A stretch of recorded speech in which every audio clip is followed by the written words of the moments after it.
Selamat datang di channel kami. Pada kesempatan kali ini, kami akan menceritakan kemenangan Nabi Musa dan kebinasaan Fir'aun.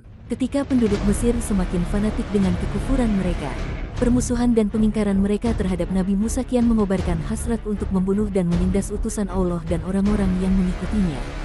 Mereka mengikuti raja mereka yang zalim, Fir'aun. Saat itulah Allah tegakkan hujahnya membinasakan mereka semua. Mereka telah menyaksikan tanda-tanda dan kejadian-kejadian yang di luar nalar. Kejadian yang keluar dari proses alamiahnya. Dan membuat akal terheran-heran. Tapi mereka tetap tak mau berhenti, tak mau memahami, dan tak mau kembali kepada Allah.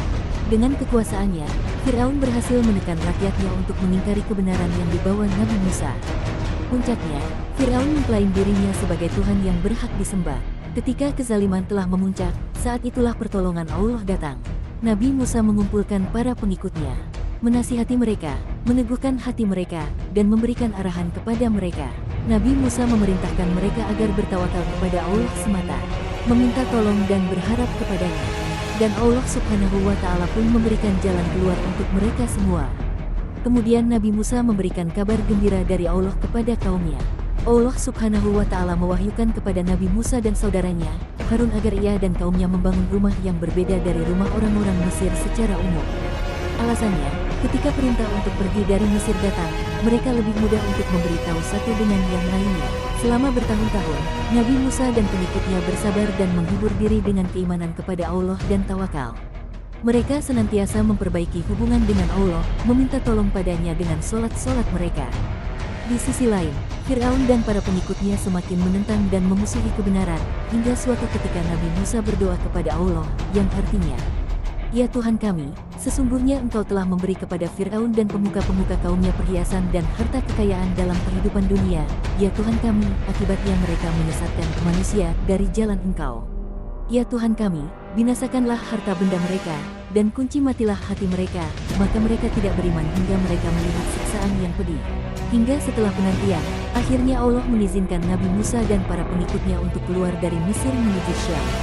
Mengetahui kepergian Musa, kemarahan Fir'aun semakin memuncak. Ia siapkan pasukannya untuk mengejar Nabi Musa dan pengikutnya. Setelah semua pasukan terkumpul, dengan lantang dan sombongnya Fir'aun berkata, "Sesungguhnya mereka, Bani Israel, benar-benar golongan kecil, dan sesungguhnya mereka membuat hal-hal yang menimbulkan amarah kita, dan sesungguhnya kita benar-benar golongan yang selalu berjaga-jaga." Pada saat Fir'aun dan pasukannya semakin dekat dengan Nabi Musa dan pengikutnya, pengikut Nabi Musa berkata, "Sesungguhnya kita benar-benar akan tersusul." Mereka mengatakan demikian karena melihat di hadapan mereka jalan tertutup oleh lautan. Mereka mengadu kepada Nabi Musa. Kemudian beliau menjawab, "Meski sekalipun kita tidak akan tersusul, sesungguhnya Tuhanku besertaku, kelak Dia akan memberi petunjuk kepadaku." Nabi Musa mengucapkan kalimat kuat dengan makna yang jelas, menunjukkan kedalaman ilmu dan keyakinan terhadap rahmat Allah. Perkataan seorang pemimpin yang membuat tenang rakyatnya di saat menghadapi himpitan masalah. Keadaan saat itu benar-benar genting. Tidak ada jalan yang bisa dilewati. Tidak ada orang yang bisa dimintai tolong. Dan Fir'aun adalah orang kejam yang tak mungkin memberi maaf. Sementara waktu terus membuat jarak Fir'aun kian mendekat.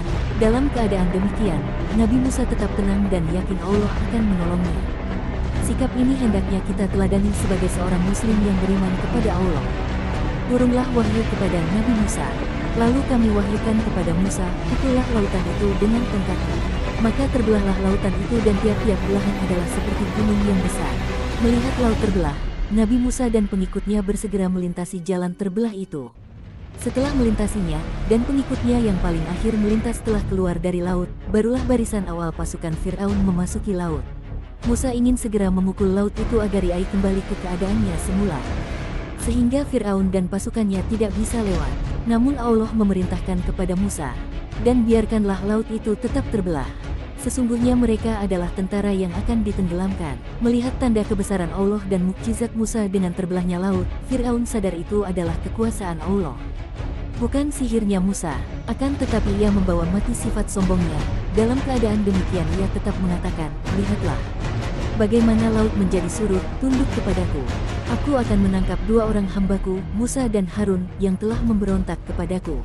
Fir'aun dan pasukannya bergegas masuk, melintasi belahan laut yang akan membinasakan mereka. Saat mereka semua telah masuk ke dalam laut, Allah memerintahkan Musa untuk memukul laut dengan tongkatnya. Musa pun melakukan perintah Rabbnya. Laut yang terbelah itu kembali seperti semula. Tidak ada seorang pun dari kalangan orang-orang beriman tenggelam. Dan tidak satu pun dari Fir'aun dan pengikutnya yang bisa selamat.